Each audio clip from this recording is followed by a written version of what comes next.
All right, now that OBS tells me we're live, welcome everybody to Gab Hominem, my usual bi-weekly or semi-weekly show where I usually talk with people who work somewhere in the entertainment realm and just share their little experiences. And this week is going to be an interesting one for me because this is the first time I've talked to somebody who likes to do media and gaming news, and it's going to be interesting because, well, upper echelon. Is there any particular name you want me to refer to you as? I mean, you can call me Chris. You can call me Upper. You can call me. People call me whatever, but probably just Chris works for this. Chris will work for me then. Chris, let's learn a little bit more about you really quick. Just kind of some kind of like background context as to why you kind of do what you do in regards to like reporting gaming news and all that. Okay. So originally I didn't do this, like not even close. Way back in the day, I started on YouTube doing just specifically guides for this one game called Tom Clancy's The Division. I just got really into it. I had like, I don't know, 2 or 3 thousand hours. So I just started producing guides for that game. And then over the years, because that's over 5 years ago, I think. I started to morph the coverage. I moved out to different games. Then I was doing educational content for those games. Then I started to do kind of contemporary news. Like if there was a hot button thing, like a big acquisition or some kind of scandal at a company or some kind of expose, like I would start to talk about those. And then eventually, I don't really know exactly when, probably about 2 years ago, it turned into something much more, I don't know, investigatory maybe is the right word. I would want to look for things that other people weren't talking about or like find information that I wasn't supposed to have. Right. So a little bit, I was doing stuff with leaks sometimes. Then I was trying to find stuff like an esports organization that had a fake mansion that was pretending to have a mansion to like trick kids into applying for their team. So they all sorts of stuff.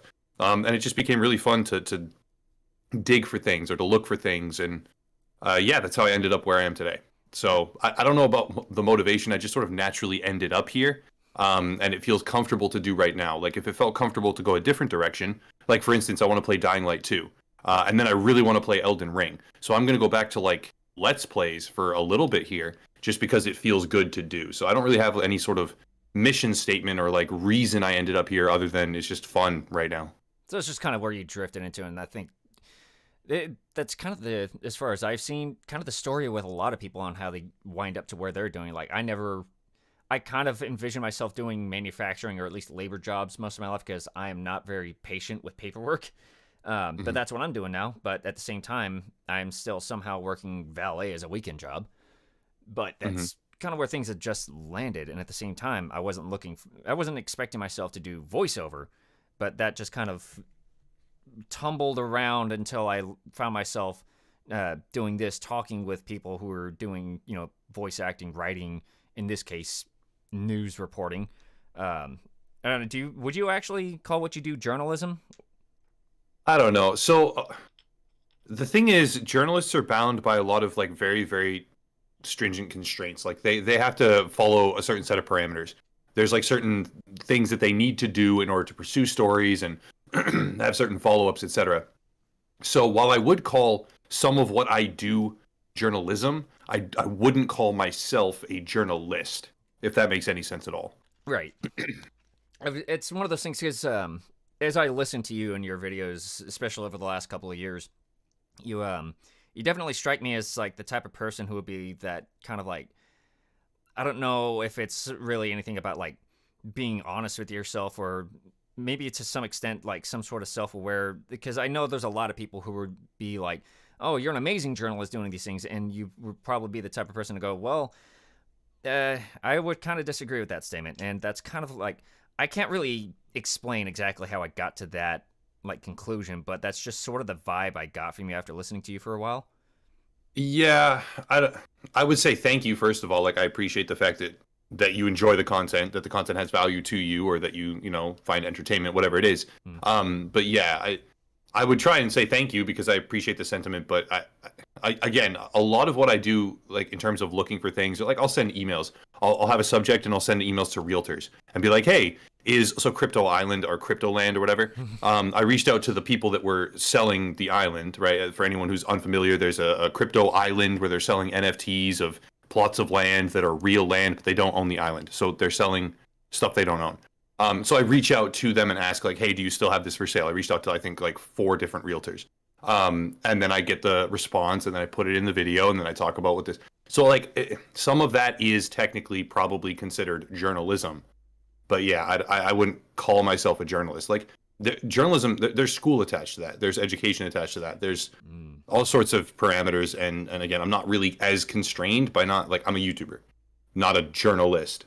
But yeah, I like to think I stray into the realm of looking at things in a way that deserves to be called journalism at some points. That's fair. So you've been at this for, well, when do you how where exactly, at least by your best estimate, would you say it actually kind of morphed from doing division tips to, investigations and just kind of general news reporting and all that?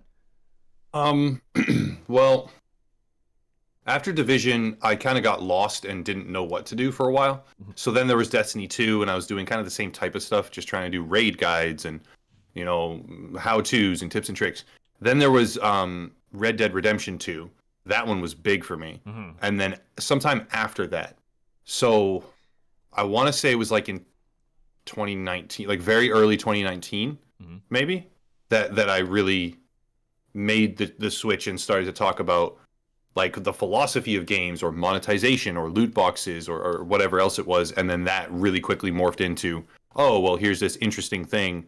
And then most recently it's been like crypto stuff and NFTs, but yeah, probably in early 2019. Yeah, the all the things around crypto and NFTs has been getting a lot of buzz lately, especially with because I find myself involved with the artist community online quite a lot, and they've got some very strong opinions about NFTs. Yeah, I can imagine. It's insane. Like you had pointed out in one of your somewhat recent videos that NFTs do have a practical use in things, kind of like one of my favorite examples that you gave was concert tickets, for example.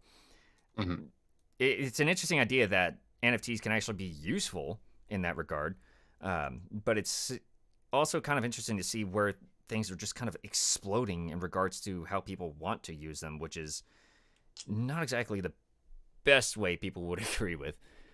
Yeah. So most recently I've been trying to look into, because I can't find concrete data on this for the most part, but I've heard this echoed a lot of places, that like some colossal percentage of all NFT sales are by a certain set of people, like a smaller than you would picture group of people. Right. Like 90% or something of all NFT transactions are made by like 40,000 people. Those are basically made up numbers, right? I don't know if that's true, but it's like some ridiculous thing like that. Like most of the NFT sales and transactions are all between the same set of like a few tens of thousands of people, which would make it seem, I think it's called wash trading, where you like trade back and forth, and it's not like, it's a way to like artificially pump up the price. I like to refer to it as greater fool theory. Greater fool theory is when, like, if I have a rock and I sell it to you for $1,000, and then you sell it to me for $10,000, and I sell it back to you for $20,000, and then you sell it to somebody else for $30,000, and then, like, well, we just made $30,000 off of a rock because we made them think it was worth $30,000, and they're the greater fool. That's what NFTs are right now. Because I mean, you have little tiny pixel images that are like 4x4 pixels that are just different colors, and they're trying to sell it for like 2 ETH, like 2 Ethereum. What? Like, how? That doesn't make any sense, right? It's completely off the rails. Okay. You've done a lot of digging apparently to get a lot of this information. How much of your day is taken up with a lot of this investigation just to find enough information to make a video long enough to make it worth it? I mean, like, different topics are different ways, right? So sometimes I'll have something, and a lot of it's just opinion. Like, for instance, today I did something, and a lot of it was opinion. So yeah, I looked into like different deals and different acquisitions, but I was also saying like I speculate that this is what might happen or this is why it might happen. That's easy. That takes very little time. But I don't know. Sometimes I go down a rabbit hole and I'll take like 6 or 8 hours. I don't know if there's like an average that I would give, because I guess every project is different. But I try to, at the very least, dedicate 4 hours to any subject, because if I don't know enough, and this has happened before where I covered a subject and I clearly didn't know enough. No, that wasn't for lack of effort. That was just, I don't know. I guess I did it wrong. I guess I didn't find it. I like to think it doesn't happen very often, but I try to dedicate at least like 4, 6, 8 hours looking at everything that has been said by community members that I can find from mainstream sources, that I can find all over different social media. Um, Even sometimes talking to people, sending a few emails saying, "Hey, saw your name pop up like 8 times. Do you know anything else about this?" And like, I don't know, just reaching out to people and trying to understand fully. So I guess per day, maybe on average like 6 hours. Oh, that's a lot of time to be looking around and just because it's not all of it is actively like clicking shitloads of links all at one time just to go through like 10 websites in the span of 2 minutes. But it's a lot of like emailing, trying to get correspondence with people, while at the same time filling that extra time with looking at sources of information, talking with people who are actively communicating. And that's, I would imagine by the end of the day doing all of this, it gets, I guess, to some extent mentally draining. I mean, a lot of it's reading, right? I like to read. I don't really like read books per se, but a lot of it is online reading, whether it's publications or feeds or threads or whatever it is. Yeah, it can get draining, but I always have that freedom. Like I'm sitting here and I don't have to read that thing that's tedious. Like some of it's really dense. But sometimes when I read like psychological stuff, I just did a video about TikTok and I had to read a bunch of like psychological research and to understand it in order to draw conclusions because I had an idea of what I was trying to do, but then I really needed to like understand the literature. And that's so dense. I had to take so many breaks, right? So I have the freedom to always do something else whenever I feel like it. So I never actually get burnt out. So I guess it could be draining if I had to do it on a certain timeline, but I don't. I never do. Typically never do. So it doesn't really end up being draining, even though I guess theoretically it could be. All right. Now, it's so when it comes to trying to talk with people in relation to some kind of story, because I know Jeremy from the Quartering actually was just trying to do something around the whole Frostgrin thing with G4 TV, and he was actively trying to get a hold of Frostgrin or at least somebody in their representation team to talk about the whole situation with G4, and they in the end they basically got told in a very polite way, "Fuck off, we're not going to talk right now." And Yeah. sometimes it's got to be maybe infuriating sometimes, or at least just kind of like, well, that's just a dead end type of feeling when it comes to trying to get more information, especially in regards to trying to just talk with people who are related to the story in some way. Yeah, I mean, like number one, I'm terrible at it. Like correspondence with people and then meeting like timeline obligations. I've always been notoriously awful at it. A good example would be how I failed to meet you at the proper time. Like that happened. So it's something I'm kind of known for in my circles. Not that I'm not punctual or whatever, but I don't know. Like when it comes down to things, like there's always something else that comes up, or I'm always doing something else. So yeah, I'm bad at it. For starters, number two, I would expect that Frostgrin would not speak to anyone. I don't know. I could have called that a mile out that she would never speak to the Quartering. Not that there's no reason to. Like he has a program, he has an audience. I feel like he'd have a civil conversation with her, and it might even be really productive and interesting. But there was no way she was never gonna engage with that. I don't know what that whole spout was about how she wanted to talk to people. I doubt that would ever really happen. I think that was all posturing and for show. But yeah, and then when it comes to hunting down stories and getting information from people, you'd actually be surprised how many times I'll have this idea of a story. I'll be like, wow, like I've heard bad things about this, like let's say esports org, and I want to know what's going on with them. So I'll talk to a few people, and then one of them will tell me something, and it just like totally undermines it, and I had the wrong idea, and it doesn't go anywhere. So I wouldn't even call it frustrating. It's kind of demoralizing not because I was hoping for a certain outcome, but because I'm thinking to myself like, wow, I just spent 4 hours today talking to people, and now it looks like I don't know. The idea that I had of what I'm looking for, it was totally wrong, doesn't exist, and now this whatever. I got to find a different topic. So yeah, talking to people can, and of course, if somebody's flaky and they're not really like engaging, they just keep replying with like, oh yeah, like I'll talk to you in a few, or like, oh maybe tomorrow, oh next week. If they just keep doing that, you finally get the sense of like, okay, I'm getting blown off, and then I've wasted all my time. Yeah. And then yeah, or they come back with and you're like, oh, I wondered if you could give me some information about this, and they're like, actually, that never happened. You're wrong, and here's why. You're like, well, okay, I guess that's a dead end. Yeah, it's sometimes a little shocking, and then you kind of feel bad because you either wasted time or don't really know where to go from there. But it's not so bad. Yeah, I've had that a few times, just trying to find guests to talk with on this show, and I've shot it. It's for me, it's kind of similar to sending out auditions, right? I can send out from what I told or from what I have been told by a actual professional in the voice acting realm, a good acceptance rate for auditions for a paid professional is usually somewhere in the neck of the woods of like 5 to 10% of all auditions sent in, right? And Yeah. trying to get a hold of guests for the show feels kind of similar in that you can shoot out all kinds of emails, asking in every professional way possible. Hey, I'd like to talk with you on my show. It's about this, that, and these things. I'm kind of flexible in my time. I'd like to discuss details with you if you're interested. Yada yada. Thank you for your time. And I can send out like a dozen of these things, and I'll maybe get 2 responses from people.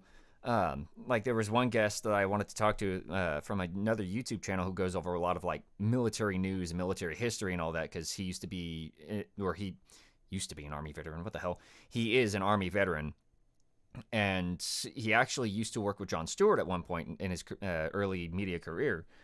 And now he's running his own YouTube channel. I kind of felt he had a lot of experiences, but talking with him about trying to get him scheduled for an interview, it's been a pain because he's been very, very busy with his own channel. And that's not something that I can fault him for in any regard because, of course, he's going to be busy running an entire channel. Yeah. Yeah, no, I definitely run into that too. Like, I get busy. I wouldn't say I'm the busiest YouTuber in the world, right? When it just comes, some people bite off a lot more than I do in terms of projects or collaborations. Right. But I get busy. Like, there's family life, there's my own video schedule, there's anything that comes up, emergencies, whatever. So yeah, I don't know. The more you have to schedule, I salute you. It's impressive, right? Because one of the reasons I don't do collabs often is because I'm really, really, really bad at making them happen. I'm okay if somebody else makes them happen. That's cool, but I'm not good at making them happen and doing the follow-ups and then getting the schedule and then going to the other person because there's a conflict in the schedule and like whatever spirals after that. So yeah, like podcasts and guest appearances and all that kind of stuff. I'm just sort of super hands off because it's good to do, but it's tedious to do and it's difficult to do.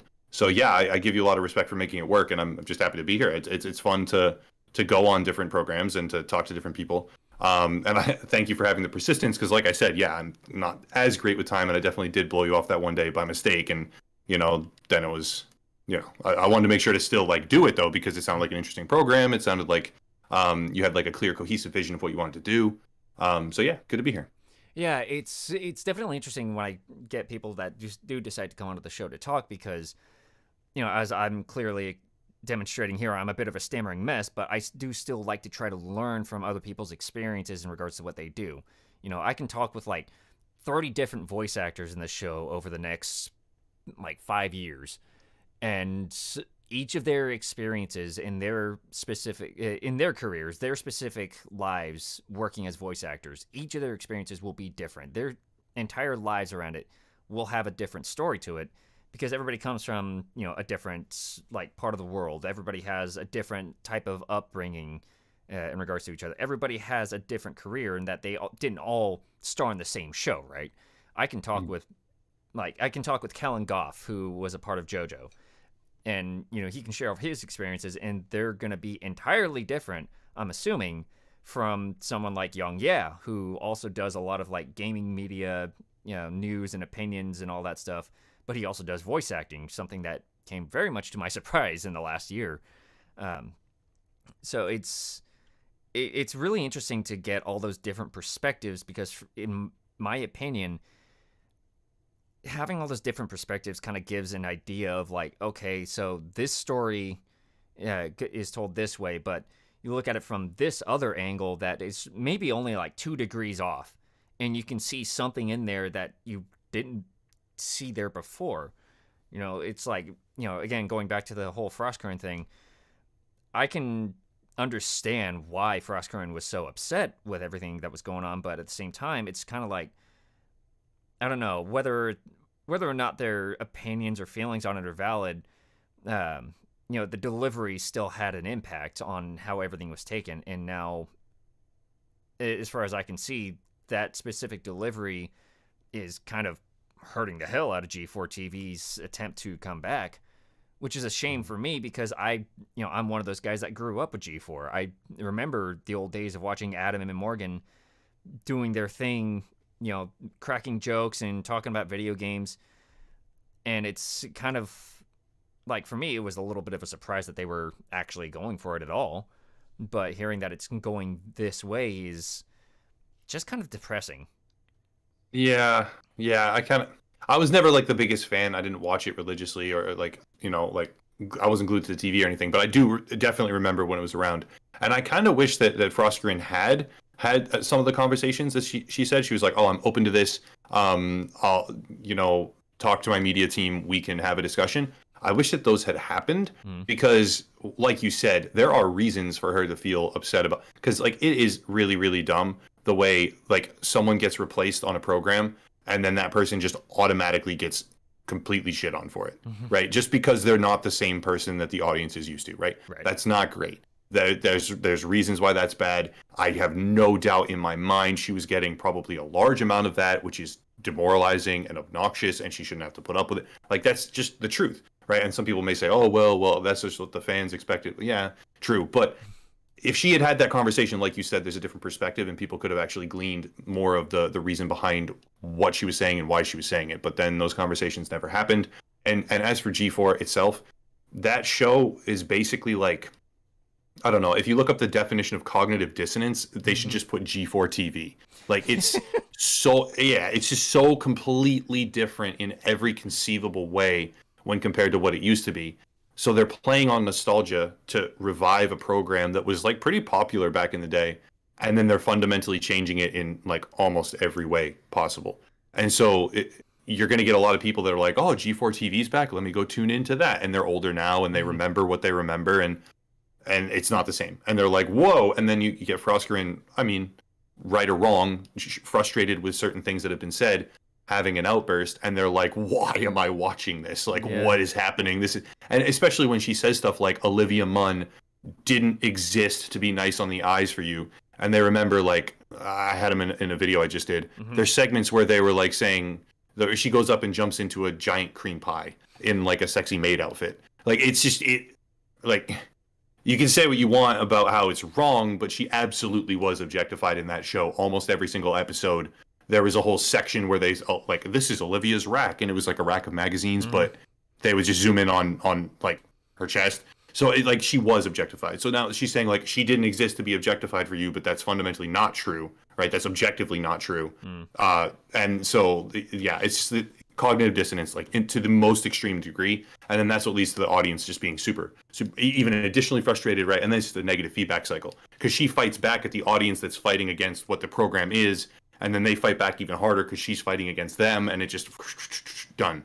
Yeah, it comes down to one of those things of like, there are many, many, many different opinions out there, and a lot of them will align, no matter what side of it you're on. But that's kind of the thing, is everybody does have their opinions, and people who are shitting on her just because she's not Morgan, that's pretty stupid. Yeah, but if exactly. if it's just like a matter of differing opinion, you can still listen to them and kind of like glean something from what they talk about otherwise. But there's no reason for saying dumb shit, like you would mention a few of the things that were apparently, I think you would at least mention a few of the things that were said to her. Stuff to her and stuff that she said. There was some of the stuff that was said to her, either before and in the aftermath, is just unconscionable, like, in every sense of the word. Like, you cannot be sending emails to people saying the things that were said to her. So in that respect, like, I completely understand. I've had people wishing that I would like get diseases and die. Like, it happens. So there's this cop out that people have, like, "Oh, well, it's the internet. It happens," which is true. However, that doesn't make it okay, right? No. So you can't just say, "Well, it's the internet and it happens, therefore," and then move on.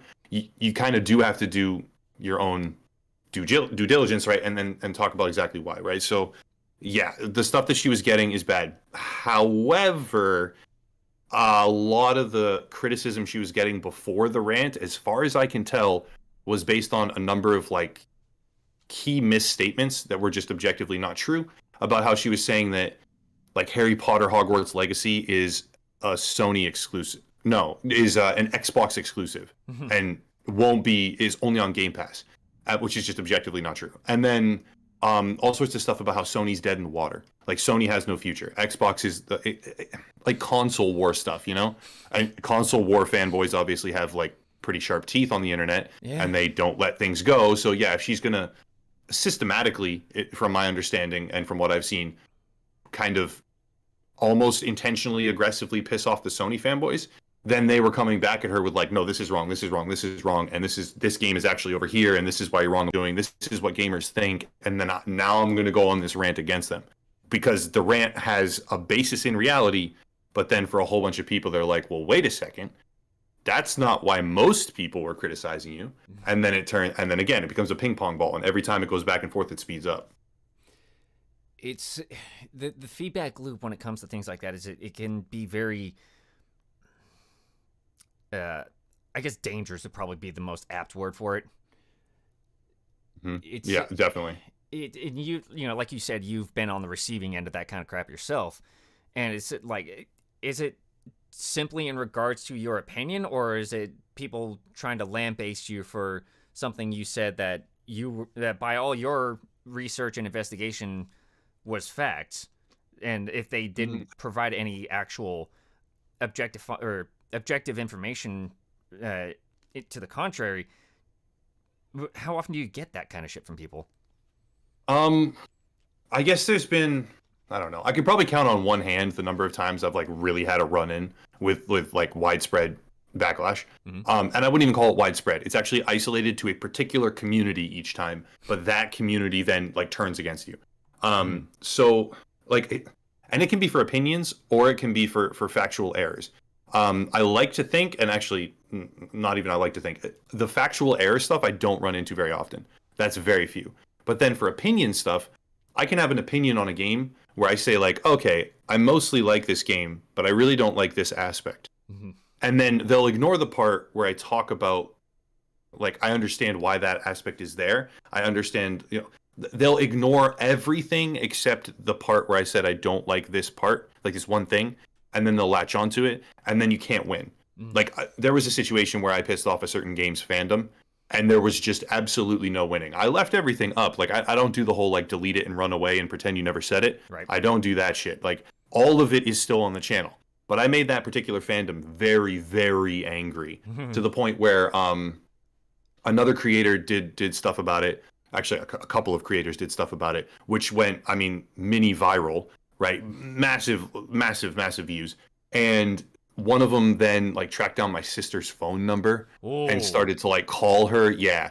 It was basically the stuff that you like Froskerin was talking about with the obsession of fans that are like gone dark. It was that kind of stuff. Like saying, like basically trying to harass family, trying to dox me, like stuff like that. And once it gets to that point, the problem is a lot of people can't identify that there is no winning. You will never win. You can't like gain the high ground and then say, well, I'm going to stick it to them. You just have to disengage with them at every opportunity, even when they make you upset. And even when you know that like you're not in the wrong, they're in the wrong for doing that kind of stuff. You still just have to disengage because you absolutely cannot ever win.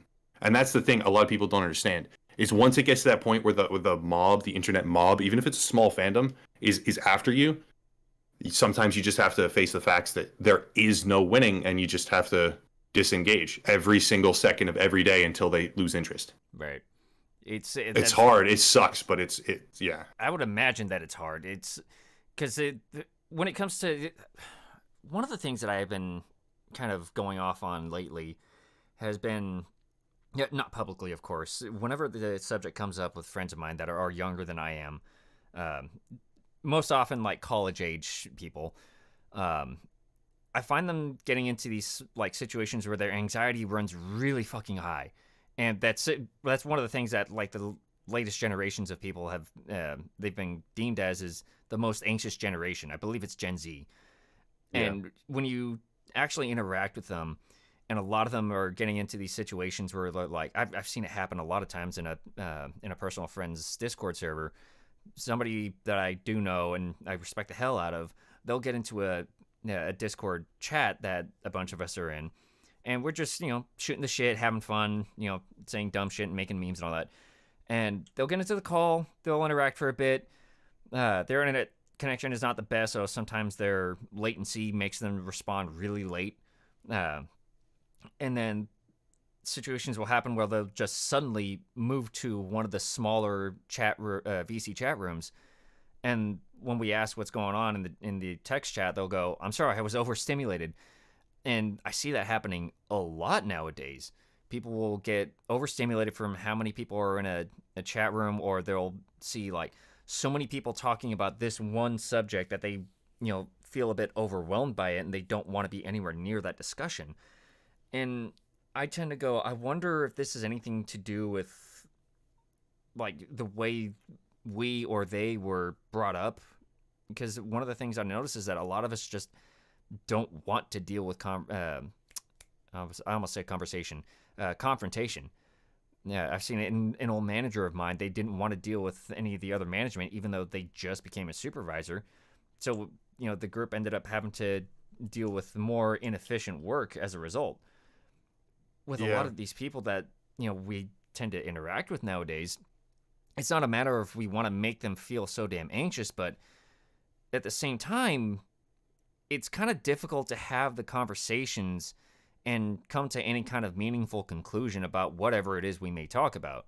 You and I can shoot the shit about the whole frost current thing in G4 for maybe 3 hours and bring up all kinds of different information, but at the same time, what kind of conclusions do we come to if we're just shouting nonsense at each other? Mm-hmm. Yeah, that's the modern standard of discourse nowadays, especially facilitated by social media, is basically yell at each other, and a lot of people can't take it, so they disengage. And having been through it, like where literally thousands of comments were coming through a day of like, you're shit, you're horrible, you're bad, like just really just a lot of stuff. I can say that it takes a toll, right? I'm never going to deny that it takes a toll. But at the same time, how do I even put this so it comes off right? Some people just aren't cut out to exist in the modern internet world of confrontation. They just aren't able to take it. And I'm not saying they should be able to. I'm not saying that stuff should happen and that they should have to deal with it. They just aren't capable. Like, not everybody can be on the internet and have thousands of comments per day directed right at them about something where people disagree, right? Because some of those are going to be negative and they're going to fixate on those. And I don't know. So they disengage. I can't fault anyone. We human beings have a natural aversion to confrontation, as far as I know, for the most part.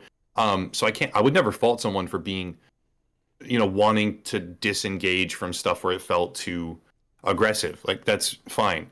But at a certain point, when you exist in the online world of social media, and especially on YouTube, and speaking from the position of being someone on YouTube who has a platform where I reach a lot of people, you have to understand that you exist in a world where it's probably going to happen at one point or another.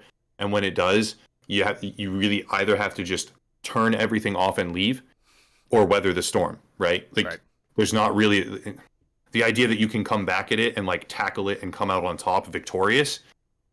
Sadly, I think a lot of people have that idea, and it's just not reality. It's fanciful. Because once the people are angry, then that's it. You just have to disengage, or just weather the storm. Like, you have to read that stuff. It's going to get typed. So yeah, sadly, too many people in the modern world of the most recent generations, I don't think that they're cut out for what social media has become. They try to be, but that leads to the highest rates of anxiety or depression or all sorts of things that we see. And then they're the unhappiest people. They're the miserable generation, right? Like and I'm not saying all of them, but it's clear. I forget what data I read.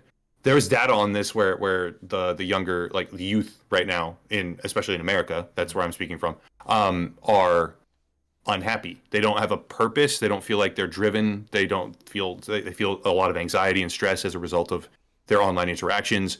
And it's like, yeah, you either have to turn it off or then just become so like steadfast that you can handle it. Right. And I think what makes it even scarier is that a lot of that kind of, for lack of a better term, triggering of the anxiety, I think what a lot of it comes from is, how the hell did I lose my train of thought already? No, okay, So never mind. good. I got it. I think where a lot of it comes from is the fact that a lot of this negative reaction can come from anything. Like, I'm sure you were getting a lot of this negative feedback from people saying, you're a shithead or whatever it is. Even in the days where you were just saying, "Hey, here's a couple cool things or tricks that I found in the division." Yeah. No, it does happen. But what I've learned is that there's usually a catalyst. So here's one. This one actually, it's funny that I say I leave everything up on the channel, Hmm. but then this video's not there. So way back when God of War came out, and the reason I deleted this is because I had a whole bunch of videos that had like under 2,000 views, and I was trying to get sponsors. Well, what they look at is your average views sometimes. So I went back through my library and deleted a whole bunch of stuff that was like under 3,000 views because then my average per video view count, not counting the stuff from way back when, went way up so I could get sponsors. So that's why that's not there anymore. But there was a video on God of War where I basically did a whole segment about how it's not perfect. I said it was a 9 out of 10, but I said it wasn't perfect. Mm. And I literally got roasted from every angle by Sony fans and God of War fans because I had given it a 9 out of 10. So there's a catalyst. No matter how stupid you may think it is, and I thought it was pretty stupid because it's still an excellent, amazing game, but I was saying like there's certain elements of the difficulty scaling, right, where the NPCs have so much more health, right? But there's just stuff that made it not perfect in my opinion. But because I said it wasn't perfect, then they came at me, and yeah, so it's I may think it's really dumb, and I do, but there's a catalyst there. There was something I said that pissed off a certain fandom, and that fandom decided to retaliate in the most immediate way accessible to them, which was spamming comments in the comment section of YouTube. Mm. And then that one was pretty isolated. That was a long time ago too, and it wasn't like that many people. I mean, it was dozens and dozens of comments, which at the time was the largest thing I'd encountered.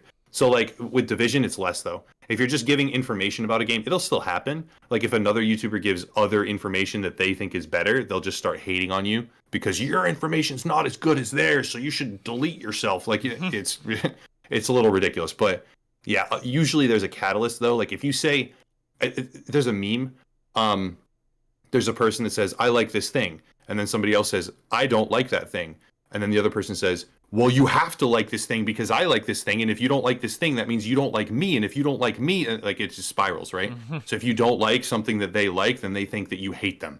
It suddenly turns it, they internalize everything. Yeah. Well, if you don't like the game that I play, then therefore you're saying I'm not good, and if you're saying I'm not good, then my life is over, and it like spirals out of control. I remember you brought that up a while back in one of your videos, and I was just like, yeah, that's definitely the case. It's not an attack on you or it's not so much an attack on you or your opinion because it's different from yours.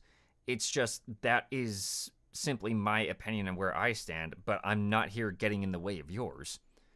But it Yeah. still somehow translates to that anyway, which is, at least for me, kind of irritating because it's kind of that like divergence from logic. Yeah. Yeah, a bit. Yeah. And honestly, sometimes I don't think this is true anymore, but it used to be that I was a little bit too confrontational about it. Like if I and here's the thing, I would play into it. And I don't this was probably a mistake. I don't know if I called it a mistake, but it was definitely a little bit overzealous. If there was a game I didn't like, I'd be kind of venomous about it. Like this is bad and here's why. Like I'd be really articulate too. And that's one thing I pride myself on is articulation. But then the person who likes that thing, they're hearing me talk about how bad it is from all these different angles, and these are why these reasons, and liking it is doesn't make sense, right? And then it is crossing that boundary, and then they're like, okay, well, I like this thing, and you're saying that thing is bad, therefore you're saying I'm bad, and then that's when boom, the switch flips, and then they start to type out that whatever comment it is, like, well, this is why you're wrong, and then that can they get hyped up, and then emotions run high, and then people just start flaming each other on the internet. It can be a very interesting experience to see it happen, but I think I haven't seen it happen to myself a lot, but you would probably have a better idea of it. Is the feeling of it different between observing all of this flame war shit happening and being on the receiving end of it? Um, Observing it is easier because obviously it's not at you, so you don't care as much. And sometimes you even like laugh at it. But the worst thing is when you not participate in it, is when you engage with it. Like if someone says something to you and you say something back and then they say something to you and then you are one of the ping pong paddles, right? that's the worst feeling, because then when you wake up from it, it's like waking up out of like a hazy, like nightmare almost. You're like, oh my gosh, Mhm. like I just said all that stuff online to some random person. Like there was no point. There was no point. I didn't achieve anything. I didn't better anything. They didn't better anything. We're both coming away from this like, yeah, maybe I feel like I won because I said the worst insults. Like, Mhm. is that winning though? And so in the moment though, I'm still guilty of this 100%. In the moment you say it. In the moment you try to win that argument. In the moment you use whatever you can. But then waking up after, you're like, oh man, that was ah. So Yeah. yeah, when it's directed at you, I think is just as bad too, because sometimes you don't think you deserve it. Sometimes you don't even know where it's coming from. That's rare. Usually you have a good idea, but Mhm. sometimes people will just start ripping on you, and you're like, what happened now? Like, what did I even do? Let me go comb social media to see like who posted what about me. Like where's the Reddit thread that says like, oh, his video's shitty, so like go attack him. Like, Mhm. there's got to be one. So that's a bad feeling too, but. I don't know. I would say that the worst version of it is when you engage with it actively and then realize after the fact, like, oh, I just played into everything that I've talked about as being bad. Yeah, the closest I've been to any of it, at least to my recent memory, has been. Have you ever heard of this Netflix show called Trace? TRECE? No. Yeah, it's some new anime show that was directed by this Filipino guy, who's been making waves in the entertainment industry. And one thing that had happened is there was another animator. I believe she worked. First of all, I'm pretty sure it was she, and second, I'm pretty sure that it was for Nickelodeon, but one of those like freelance animators, right? Yeah. They brought up that they were actually kind of looking forward to the show, but given the history that the animation industry has towards abusing the animator workforce, Uh-huh. they brought up this sort of like casual like joke of, I'm just kind of hoping that none of the abuse is attached to this thing, something to that extent, right? And Yeah. the director went off on this person, just whole tirade on Twitter about, I never abuse my animators. Don't you ever dare accuse me of that kind of thing. And like, I'm observing this from the outside, going, dude, you are being amazingly defensive right out the gate, out of what was, a, first of all, sort of a joke about the history of the industry you're in. You have to be kind of aware of that history going in, and that you can find it. If it's basically, it's sort of another situation of frost current, right? There, Yeah. all this shit is getting something gets thrown at them, and they go off on this massive tirade, which doesn't make me think professional. I want to work with them. Me being a voice actor, right? Yeah. And so I look at this and I go, this doesn't make me want to work for him if I ever have that opportunity. Not that I'm saying it will happen, but if it does, I'd be more inclined to say no if his name is attached to it, simply because of this interaction. And somehow, one person that decided to join in on that conversation said, I forget exactly what they said, but they said something to the effect of like, he's a hardworking Filipino guy. It's, basically, it devolved into a race discussion when the discussion and how it started is nothing to do with race. It's Yeah. about his professional behavior. And so it's like, it's weird to see how conversation devolves when people get emotional about something, and then it just Yeah. goes into somewhere else that it really doesn't need to go to. It's scary sometimes, yeah. And again, I think the weirdest thing is when like I've participated in it. Okay, so my Twitter, I don't know if you noticed, but my Twitter is like permanently banned. Yeah, Like I noticed that a while back. yeah. I So actually my had my to, for yeah. promoting this, I actually had to use the hashtag Upper Echelon Gamers. I would have tweeted the link to this, right? Like Yeah. that's what I would have done. That's exactly what I would use Twitter for, but it's permanently banned. So Mm-hmm. I have like a random one that I just surf news on, but I don't tweet about anything. Mm-hmm. But anyway, like I would sometimes realize that I was engaging in just I guess the best word, even though it's kind of cringy and it's a little bit of a buzzword, but like toxic discourse. I was engaging in it. And I would, I'd have those emotional reactions, and people would even say to me, I'm picturing someone like you looking in from the outside, being like, "Wow, I'm not gonna like collab with him or tell him about a story or whatever." And it happened, and then people would try to tell me like, "Dude, you're going way too like you're way too upset about this. Like it doesn't justify that level of aggression and anger." But in the moment, I'm like, no way, no way.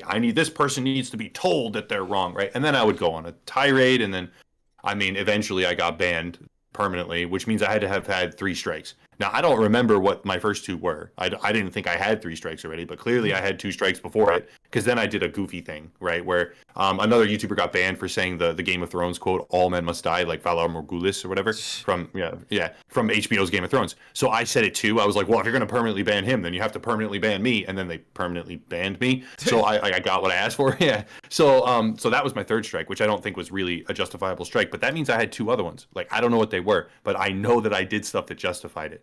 So knowing that, like, I can't even sit here and complain too much. I can complain about the 3rd one for sure. But yeah, having engaged in exactly what you described with that director, where he came in like way hot out of the gate. Now, nobody knows exactly why. Like, maybe he just had a really bad day, but I was coming in way too hot out of the gate and just participating in the ping pong back and forth where it goes weird places. And you start talking about really strange stuff just because the conversation is morphing so bad because people are all upset. So yeah, it's wow. Thinking back, it's like kind of irresponsible of me, but whatever. Yeah, conversation is it's a weird thing to see where it goes sometimes. I've seen it happen in Discord calls with these friends and the previously mentioned server, where we're talking, we could be talking about going out and trying to find these really cool restaurants in our areas that we live in, because obviously we're all over the fucking North American continent, and at some point it somehow turns into a conversation about this this one fuckhead from another Discord server that turned out to be a pedophile. Huh. So what stream did we what fucking river did we branch off into from the fucking ocean to get here? It's unpredictable is the best word for it. Yeah, I guess that is a good word for it, actually. It's actually, I don't want to say it's terrifying per se, but it's when you realize it, it's definitely one of those like wow moments, like what the hell. Yeah, because people don't think straight when emotions run high, and that's how you end up with like, oh, well, you didn't like the game that I like. Well, I'm gonna dig through and try and find your family's phone number. Like, what? How do you arrive at that being a sane thing to do? But then, I like to think that person looked back after and was like, whoa, like that was way far out of line. Like, emotions ran high, and I suddenly went to a place where I shouldn't have been ever, and they maybe had the same kind of realization that I had many a time after being too intense on social media, and thought to themselves like, oh, yep, learning moment, maybe don't do that in the future. Yeah. I like to think that. I never know for a fact, but I like to think that. I would hope that they had that kind of like epiphany afterward, or that realization of like, oh wow, that was a bit much. And I know I've been there before. I know I have said, especially when I was younger and back in high school, I have called people names that they absolutely did not deserve to be called. And it was especially after a bunch of my friends called me out for it, because of course in high school word of that kind of shit spreads fucking fast. When a couple of my good friends confronted me about it, one of those first like feelings that washed over me was humiliation, in that, wow, I actually did do this. What the hell? It kind of happened to me a bit recently with the Discord server for this animator that I follow. And, they were on one of the streams, and I cracked this joke about their laugh, right? Which, now, as I look back on it now, making fun of somebody's laugh isn't exactly, something that's amazing to do anymore, right? But at the time, it was one of those things where I cracked a joke, and they were using this VTuber avatar, right? Where it uses that face tracking technology to translate it. And apparently this joke made them laugh so hard that they doubled over in their chair, and their VTuber avatar just stopped working. It stopped moving, doubled over, like leaning over to the side, eyes completely shut. And I went, wow, this got a good reaction out of them. And something in my brain had this like weird offshoot of logic, in that this is something that's kind of cool, that's funny. I think other people would enjoy it, right? So I started coming up with more ways to make, kind of like crack a joke about the laugh. And I think it was less than a week later, one of the admins from their Discord channel. I've actually talked with them on the show before. They pulled me aside and they said, "Dude, you got to stop making fun of their laugh because it's actually an incredibly dehumanizing thing." And like the high school situation, the first thing that comes over me is humiliation in that, wow, I had said something really fucking stupid. And so what happens in my brain, because you see it happen all the time, we think our personal experiences have to translate to everybody. So, it's definitely very possible, at least in my opinion, that the person that went after your sister's phone might have had that same idea of like, wow, I actually did that and I feel like a fucking idiot. But at the same time, there's people out there who would have no remorse about it, which is, Oh yeah. yeah. Yeah, it's true. That's why I said it like I can't know for sure, but I like to think that just because it would make me feel better about humanity. But then Mhm. again, seeing all the interactions that people have on social media, and I don't know, I do widely believe that the standards on social media, particularly certain ones like Twitter, Mhm. do bring down the quality of conversation in the sense that people are less respectful. The anonymity lends itself well to like confrontation. People don't know who you are, so you can type something out instead of saying it right to them because there's a wildly huge gap Mhm. between what people will say over like with a random avatar online and what they'll say to someone like around a dinner table. Like it's just completely different worlds. And that's why the phrase terminally online comes to mind. Because I don't know, it's so easy to become terminally online now for someone like myself, for instance, who like my whole job is online. I do other stuff, but the bulk of my job is YouTube stuff, which means researching, which means being on Discord or before Twitter. I feel healthier now that I don't have a Twitter and don't Mhm. use it as much. But yeah, like being online in certain social communities, surfing Reddit threads, doing whatever. That's such a huge part of my life that it's easy to forget that there's a real world where people act incredibly differently. Yeah. The standards of interaction are much different. The norms are much different. And it's good to interact with that other world a decent amount. Yeah, it's definitely interesting when you think about that because a lot of the interactions I see, it's a lot of these people who are making these clapback tweets. They think it's one of those mic drop moments. They just burn them so hard they can't ever come back from it. And I just go, you just sound pretentious, dude. You, how Yeah. are you destroying somebody when they're very likely not going to notice your tweet? First of all, especially if you're making a quote retweeting, for example, some big celebrity that says something stupid. Let's use a recent example, Joe Rogan, right? Yeah. People will That's a make good a one. big tweet about him. They think they got this burn moment, but he may never notice it because he's either really freaking busy or your tweet is one of like a million that are coming in on his feed at one time that he may already have muted. He'd be insane not to. Hmm. Um, but it's kind of one of those things of just it. As you brought up before, that cognitive dissonance. I believe that's the right term to use in this particular situation, in that you think your reality fits theirs, and your reality is sort of disconnected from theirs, in that they're kind of busy with all this other stuff. Whether it's directly related to what they said that got them in all this hot water, but the world around you is not simply your reality; it's everybody else's as well. That the whole thing of you brought it up, I think, during the frost growing video, that multiple things can be true at one time. Yeah. And that's That basically yeah. reality. That's reality in a nutshell. A lot of things can be true at one time. You just have to kind of take a step back and take another look at certain situations and go, is that really appropriate? And is that really, a problem in that particular situation? Whether it's Joe Rogan and Neil Armstrong or Neil Strong, I can't remember his name. Um, Neil something. Yeah, he's pulling his music because yeah, yeah.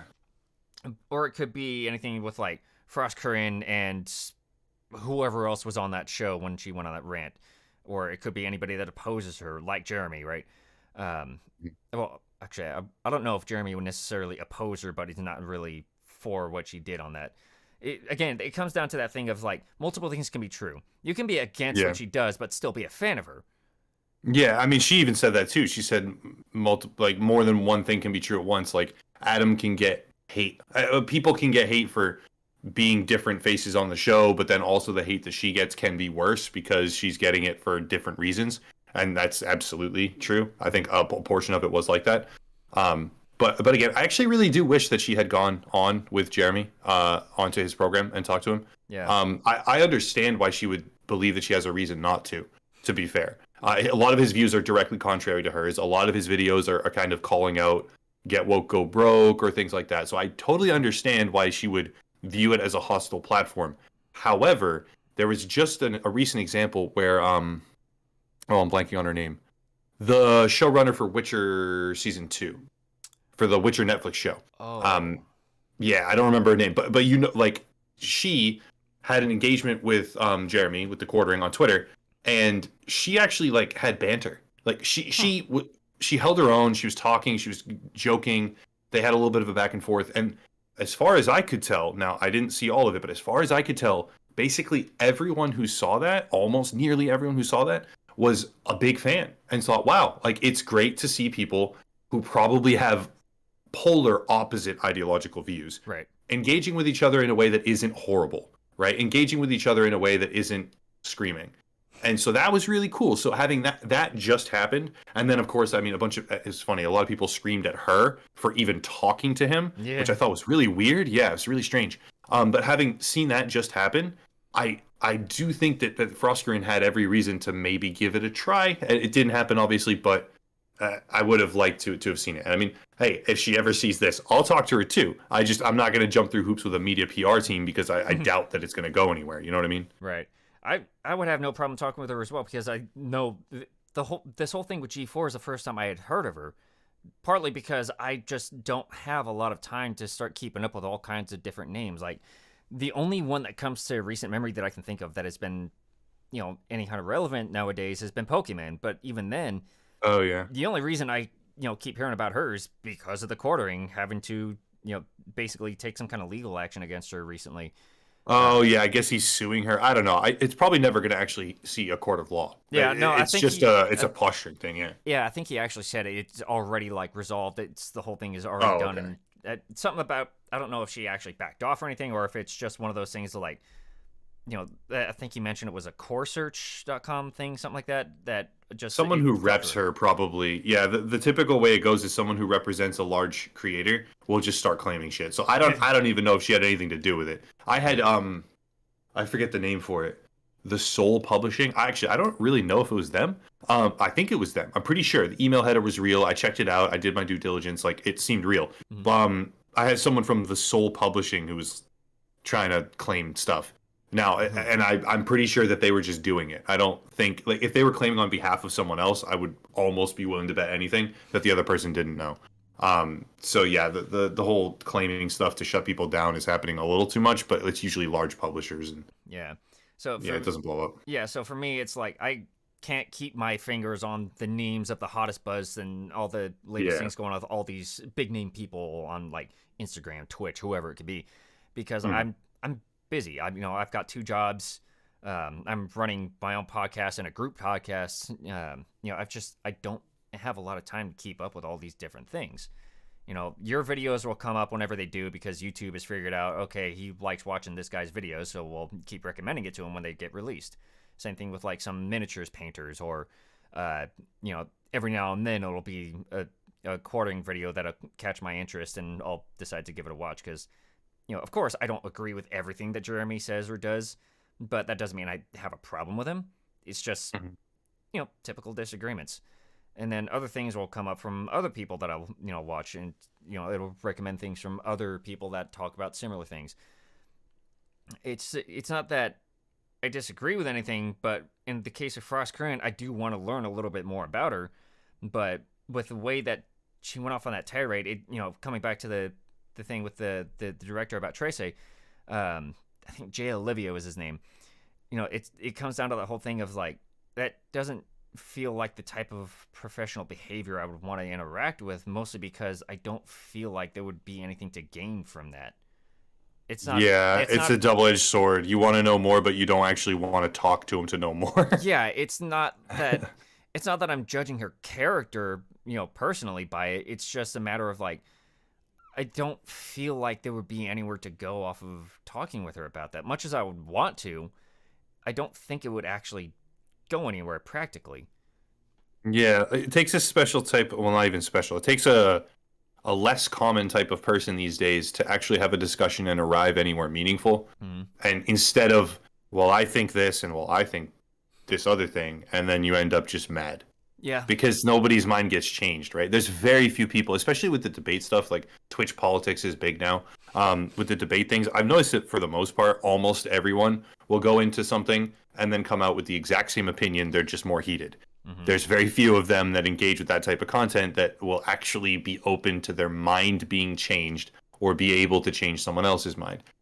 There's some obviously that can. One that comes to mind is actually Destiny. He's been around like since the dawn of Twitch, right? He's one of the OGs on the platform, but I've seen his opinion change, like literally change a few times to the point where he agrees with someone he used to think was an idiot. And it's rare, but it happens, right? So that kind of introspection, like that kind of flexibility and ability to self evaluate and then change, opinions it's really valuable, but it doesn't happen enough. Yeah. And sometimes you get the vibe from someone and like this person's not going to change their opinions. So if I talk to them about it, like I doubt they're ever going to be willing to meet me in the middle, even, let alone listen and digest and reflect on what I have to say. And that's kind of the vibe, unfortunately, that I get with someone like Frostgrin. I actually get that same kind of vibe with someone like Pokimane, because she was, I guess, apparently, her agency was going to strike Jeremy for content, as far as I know. Hmm. But she had a whole controversy with It's a Gundam, where she basically released an apology about, like, I shouldn't have struck content and I know it was wrong and I'm not going to do it again. So if she was letting her giant publisher people do that, it sounds like she didn't take it to heart. I don't know. It beats me. I get that vibe from some people where talking to them wouldn't necessarily matter and they wouldn't think about it. Right. And it's an unfortunate thing because just talking with people is where you get, like I said before, is where you get a lot of those different perspectives on things. It's not that this is a political show, but one show that I watch on HBO quite a lot actually is Bill Maher.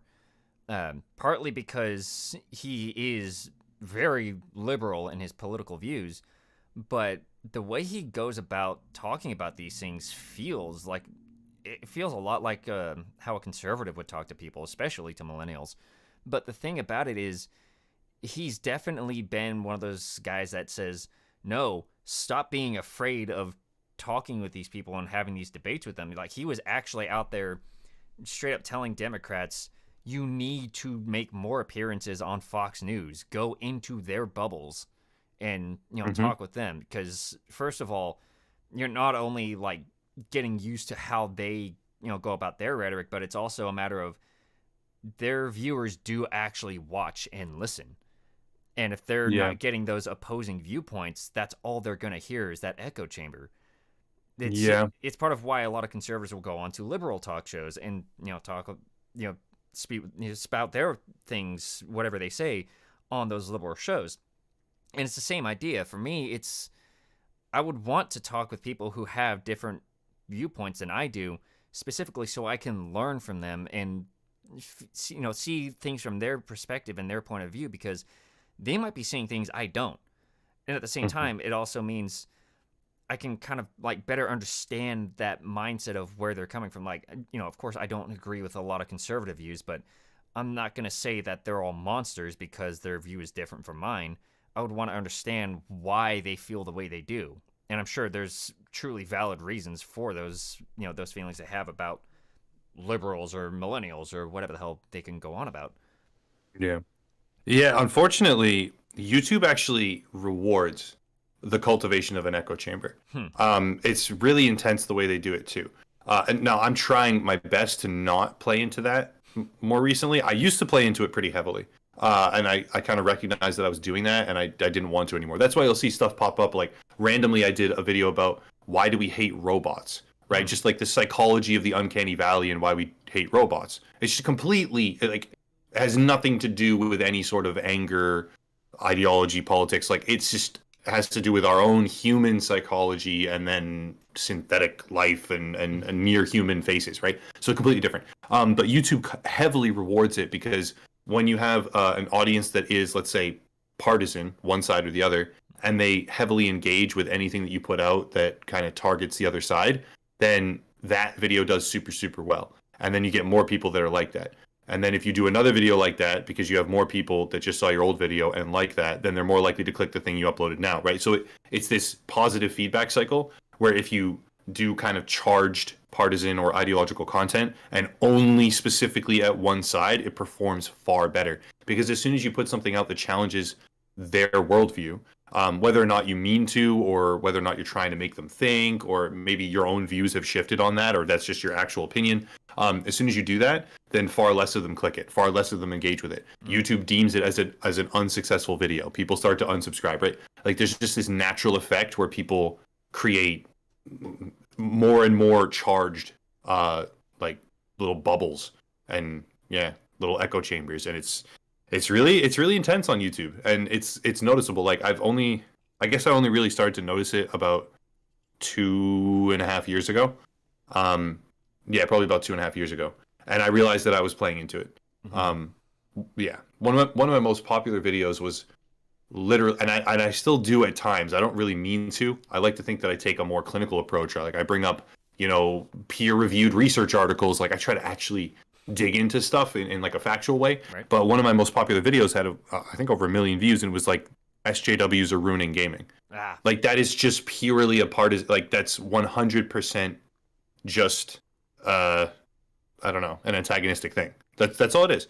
And then I tried to clarify after and like make sure that people knew, like, let me detail exactly why I think certain things and articulate better what I meant by certain things and whatever. But it was a wake up call to realize like how much YouTube promotes having a certain set of people with all consistent beliefs and then only feeding them content that they want to click on with that certain set of beliefs.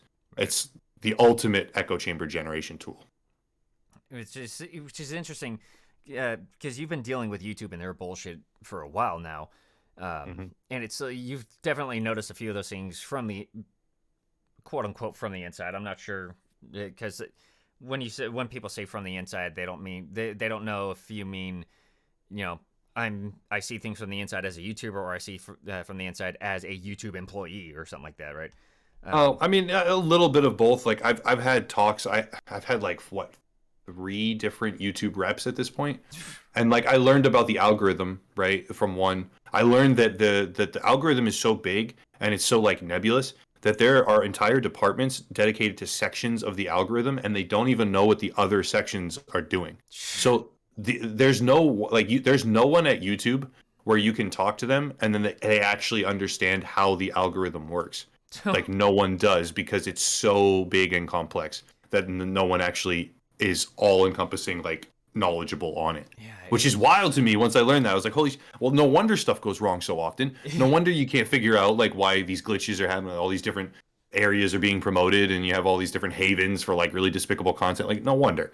But so from the inside, in the sense that I've been on the platform for like, I don't know if I'd call myself an OG, like probably not, but I've been here for over 5 years. So, I mean, I'm a veteran of the platform, I guess. And then also like well, not anymore, but I used to have regular meetings with a YouTube rep, and I would just try and plumb the depths of their knowledge. Like, tell me about this and tell me about that. And obviously some of it I can't talk about. Actually, I probably could. I don't even know what's confidential anymore. But some of it, like the algorithm thing, I was like, I immediately took to Twitter and was like, did you know this? And maybe that was one of my strikes. I don't know. Maybe it's one of those things of, you kind of understand things a little bit better because you do manage to have that chance to talk with people who understand those things a little bit better. But at the same time, it's kind of like you've also had to be on the receiving end of their shit quite a lot.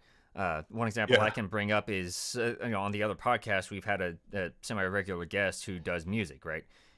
It's self-produced music. He straight up founded his own actual production company specifically to protect his work and all that. He has people that work for him. And he brought up on the last episode he was on with us, in that, he puts out this song. It is a song that's kind of like a fan song of this. I'm sure you've heard of Has Been Hotel by this point. Yeah. He's made a fair amount of music for that, fan music, and one song he puts up, it somehow got copyright struck by his own production company, and he can't like do anything about it for some stupid reason. And he's tried getting a hold of people to talk with to figure out what to do about it. And because he's gotten no legitimate response, he still can't do anything about it. He's been always denied. He's convinced that there are no people behind that quote unquote human. What's the human review? Human review. Thank you. Yeah. Yeah, he's convinced there is no actual humans behind it because of it. Yeah. How? So this is, man. YouTube has some flaws. I mean, operating at scale, there's some stuff that they just can't do. How large is his channel? I don't recall. Let me see. Basically, there's thresholds. So at a certain point, like for instance, the trending page, like the actual like home trending page, right? That's all hand selected and hand approved. Like if it's on that page, it means like someone watched the video specifically and then said yes, put it on trending after it was already popular. So there's human employees there. But then because they're operating at scale and there's so many channels, sometimes your human review might not be a human if your channel's not big, which sounds really stupid and elitist because YouTube is pretty elitist sometimes. Yeah. Yeah, it's just how it works. Twitch kind of is the same way too. It was way worse before. So if you don't have, like, let's say you have less than, I don't know, like 10,000 subscribers, you're probably never having a human look at your stuff. Probably never. I don't know which metric it is. I don't know where the cutoff is. Maybe it's 100,000. Maybe it's 50,000. Maybe it's 20. But there is some sort of cutoff where like nobody's looking at your stuff. They just can't. They just don't have the resources to do it. Whereas if you're above a certain threshold, let's say 250,000, then you probably have like even priority. So if you want someone, if you do request a review on something, it probably goes to the front of the queue over the person that has 17,000 subs because theoretically this video is going to reach more people. So they want to have a human review it so they can know whether it's good or bad and they can accurately put the advertisers on because then that helps them deal with the advertising dollars and the contracts. Like it's a really complicated beast from what I understand. So yeah, depending on the size of your friend's channel, it very well could be that there's no one behind that and there is no one looking at what he requests ever. A little over 2,000 subscribers, so I would be willing to guess that no human is ever looking at anything, which is unfortunate and stupid that they would even call it like human review or that they would say that. And maybe there is. I don't know for a fact there's no one, but I'm like pretty confident that no one does. I would be pretty confident too, especially after hearing about what you just told me and hearing his story. I'd be fairly confident too that there are no actual humans behind it, which would make me think, first thought, false advertising. That's not actual human review because there's no human reviewing it. It's in the name. Yeah. But I don't know. Maybe I just latch on to words a little too like literally at times. It could be that they're just overworked too. It could be that there is someone that's theoretically reviewing all of those manual reviews, but they're just clicking through them. Right. And then maybe just uphold the manual or the automated one because there's no possible way. I forget where I heard it, and I forget the number, but there was some insane, ridiculous metric. Like every minute of every day, there's like millions of hours of YouTube content or like video content uploaded. It's not millions, but it's like hundreds and hundreds and hundreds and hundreds of hours every minute. So there's this deficit that keeps building. Like they have to automate. And they don't just have to automate a little bit, they have to mostly automate the entire system. And that's why we keep running into problems. And that's why it's gotten so big where nobody even knows how it works. Yeah, I believe it. Some of this, it can be... trying to think of the scale that it works on would just make you go like, I cannot compute that with my simple little human brain. And I'm pretty sure their computer systems with all that shit going on are possibly capable of like controlling the flow of a coronal mass injection from the sun. Who knows? It trying to think of the scale and how these things work is very mind-boggling at times. And I'm a guy who enjoys computer science. I enjoy like physics and all that. With the James Webb Telescope that just launched, I was following that pretty closely, like looking at videos explaining how it's supposed to work and its construction and how it's supposed to get to all this amazing stuff and how much of a like achievement in aerospace engineering it is. Yeah.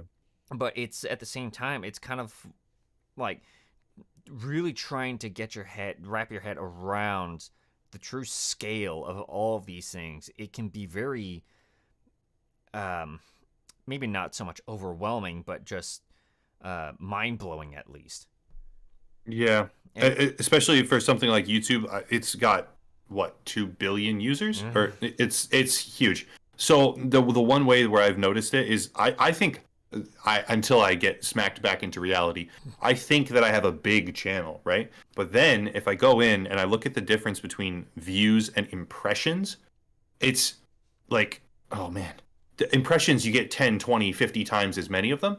So I'll look at it and think that I got a lot of views on that video, but then I'll look at the impressions, which is just the number of people that had YouTube open where that video existed on the page, right? They didn't click it. It was never like their main thing. And that one, and then it's like 120 million or something. It's insane. And the difference makes me realize that I'm not like this tiny little fraction of people are actually engaging with my stuff. And then that's a tiny, that right there is a tiny little fraction of the people that are actually on the platform engaging with all of it. So then if you put it all together, then yeah, like a billion people, billions. I think it's over 2.1 or 2 billion. I don't know. I could be pulling that number out of my ass. I don't actually know. But it's I think it's over billions, and that's just so incomprehensible to me that that many people exist on the platform. There's so many hundreds of millions, billions of hours of content. It's yeah, the scale is incredible. it is incredible, and it's nuts just to try to talk about it, but there's only so much one can figure out. Just like I'm usually on the consuming end of your videos, right? I can listen to you go on about all these things all day, whatever it is you talk about, and then I go on about my day until I find the next like 6 videos that I watch in the next hour. But it's really trying to understand how it all works is a different monster entirely. But you've done your work. You're the one that deals with the bullshit of YouTube's automated systems, or whatever it could be that's actually handled by people. You deal with a lot of it, and you've seen kind of how a lot of it affects other things and other people. But at the same time, you just kind of, as far as I can tell, you just kind of weather the storm, go on about your day, and just do what you do, and it's basically your job. From what I Yeah, gather. large amount of it. It's the lion's share of what my job is right now. Yes, and yeah, because at a certain point I can't do anything about it. So sometimes stuff will happen and I can do something. Like if I get demonetized, for example, I can request a manual review, and I do believe that someone actually looks at it. Mhm. However, if they reject that manual review, like I can't do anything else. I can delete the video and put it back. I don't know. If it gets demonetized in the pre-upload phase, I can switch the keywords. I have self-selection tools. I can say, okay, well, I had a little bit of swearing, but it wasn't in the 30 seconds. Like there's all these different selection mechanisms.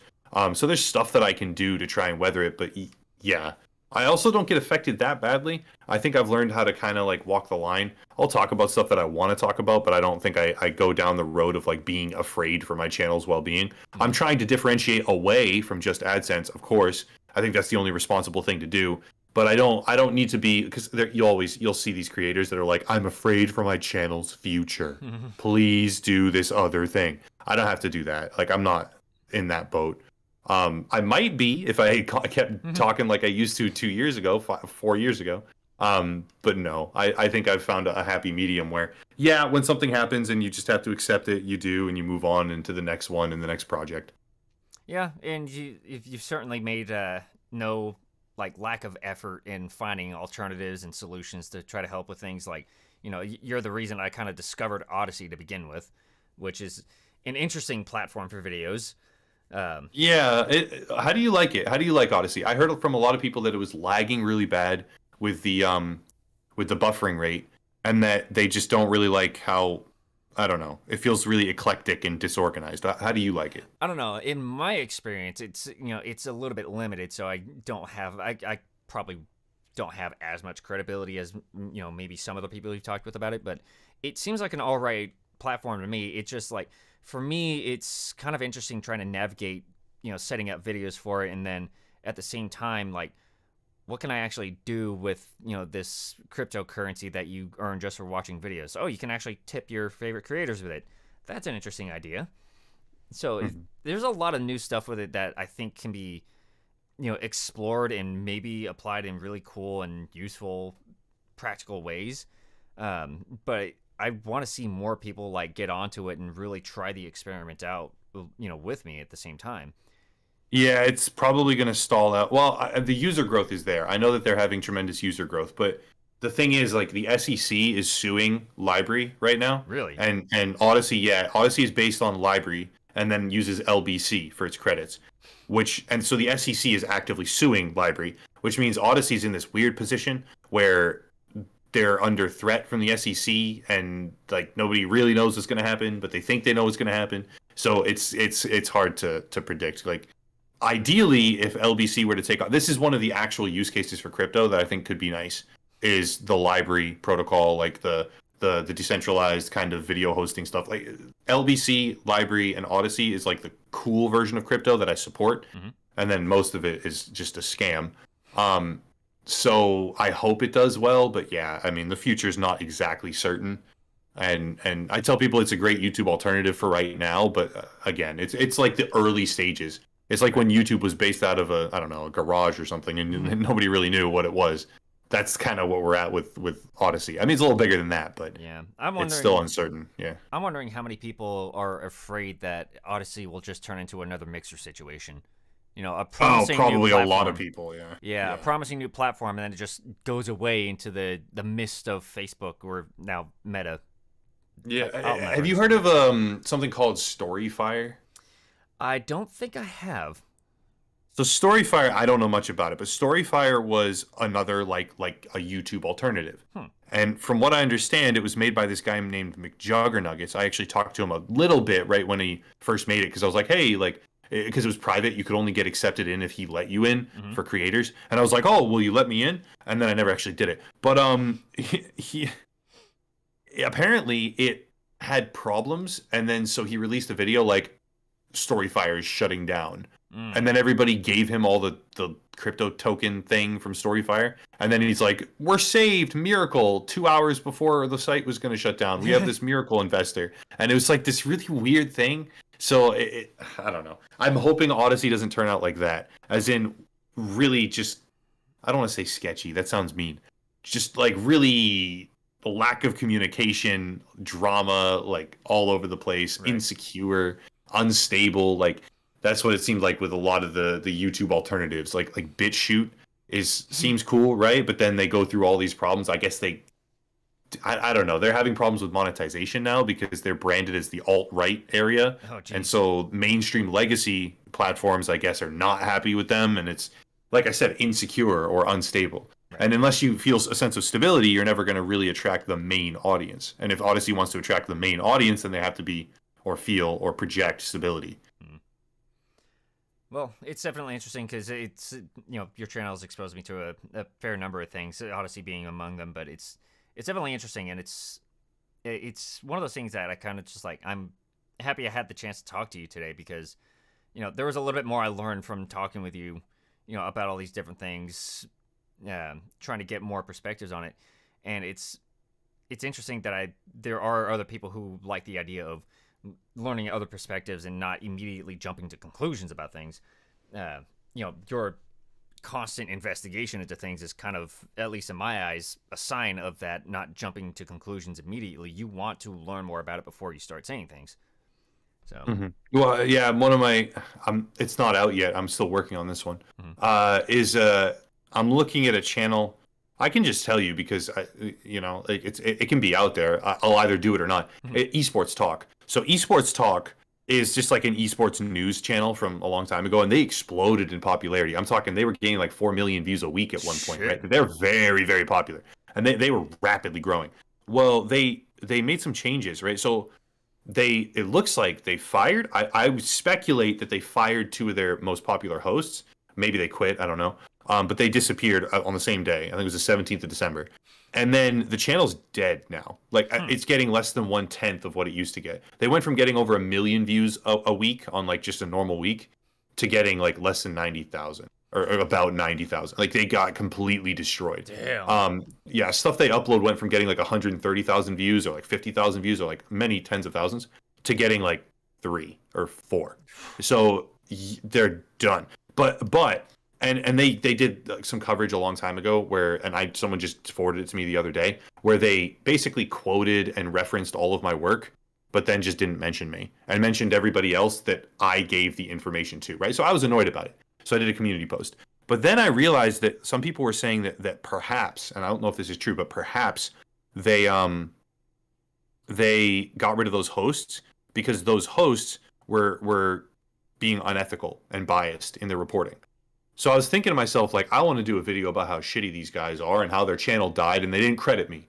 And then I was like, well, wait a second. No, I can't do that because what if their channel is dying because they did the right thing?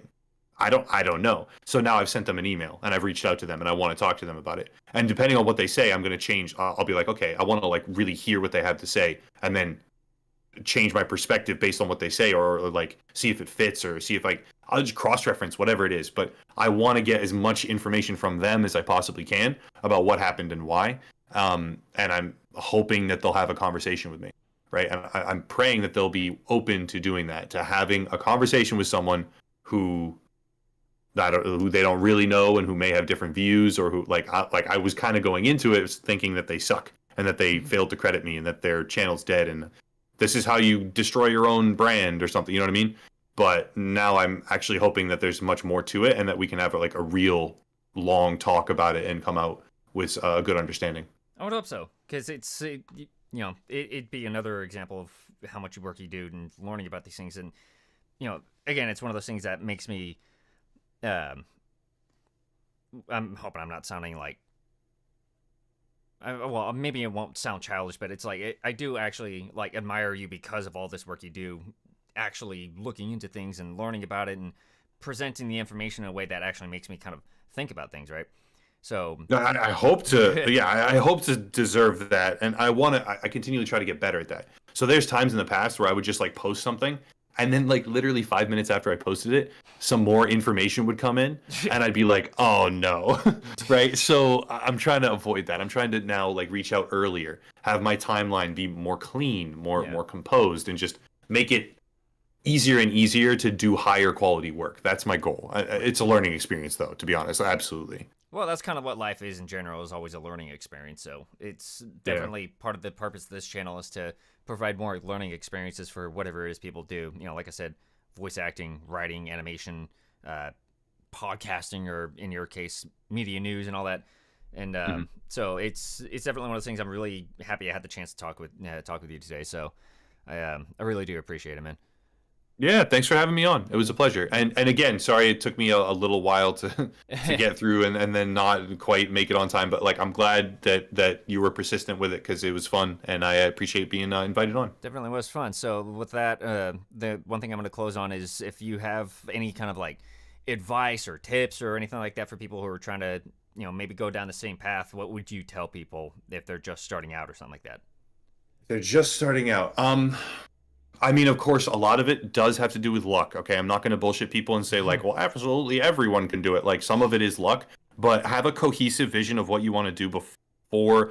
Okay, not completely. Don't have like a detailed roadmap of every single thing that you want to do, but have like a general, like an outline for a paper. When you're writing an English paper in high school or college, you have an outline. You don't just start writing. I mean, some people can, but for the most part, you want to have an outline. Have an outline for your channel. Have an outline of what you want to do, what you want to talk about. Because again, YouTube rewards the cultivation of echo chambers, but you don't have to use that in a bad way. You can use that in a good way. Like if YouTube rewards one type of content that people like, then you can say, okay, you like Lego content? I'm going to do Lego content. And then you already know you're going to do it. You have a plan for how you're going to do it. You have a format, and then you keep doing it. And then you find success because you're giving people what they want and you're giving them increasing amounts of what they want.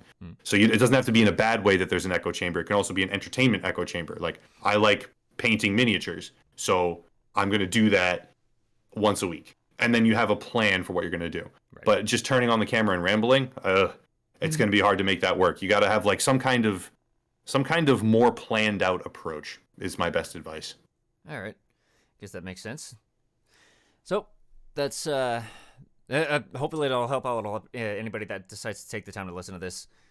It does stay up as a VOD for anybody to come back and find later, share it with whoever if they wanted to learn specifically from you, or it becomes an offshoot and they go and look for, hopefully at some point I get to talk to Young Yab about it. What he does, as well as voice acting, he also does a lot of that like media and gaming opinion stuff. So, um, it's definitely interesting to get the ideas of what to do and how to make something work. So it's definitely good to hear this kind of advice from somebody who has done it themselves and has, weathered a lot of the bullshit and can actually tell you, okay, yeah, well, you're going to want to watch out for these things. And, that this is kind of, for you, is that a lot of what has worked for you in that regard? What I gotta watch out for? Wait, what do you mean? Or everything that you explained as your advice to people, is that just kind of like from your experience and what worked for you? Oh no, so I flew by the seat of my pants, completely. Yeah, but I wouldn't actually advise doing that because for one thing, it's a totally different market now than it was back then. When I got involved in YouTube with specifically gaming guides, there was a ferocious appetite in that one particular game, and there was also not as many people trying to do it as there are now. So there was kind of a perfect storm. And then from there, I just kind of went wing and just off to the races. So now, though, I would advise having a plan. Not because it Right. worked for me necessarily, but because I've talked to a whole bunch of people that started YouTube after me. I've seen them do it. I've like looked into starting a second channel. There was one I was going to start where I basically just looked for. Now I do it on the main channel, but I was going to start one where I just investigated crypto schemes. So I looked into that and tried to do it, and it just tanked. I don't tell people about this often because it just completely failed. Because I had the idea of crypto stuff, but then I just did it wrong. I wasn't like only focusing on schemes. I was like bouncing around too much, and I had no regular upload schedule. I wasn't putting them out with a routine thing like once a week, like I said. It was like once every 3 weeks and 1 week, and then every other day. It was a disaster. So have a plan, like an outline for a paper, bullet Right. points, things that you plan on doing, and a reason why you're doing them, and then a bit of a methodology behind it, as Right. well as a schedule. And that advice doesn't come from nowhere. So you know that's kind I of what do you got. believe it's sound advice. Yeah. Yeah. So I really appreciate that. Thank you again for taking the time to join me on the show.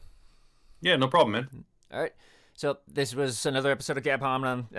Gab Hominem. Damn, what the hell is my tongue doing?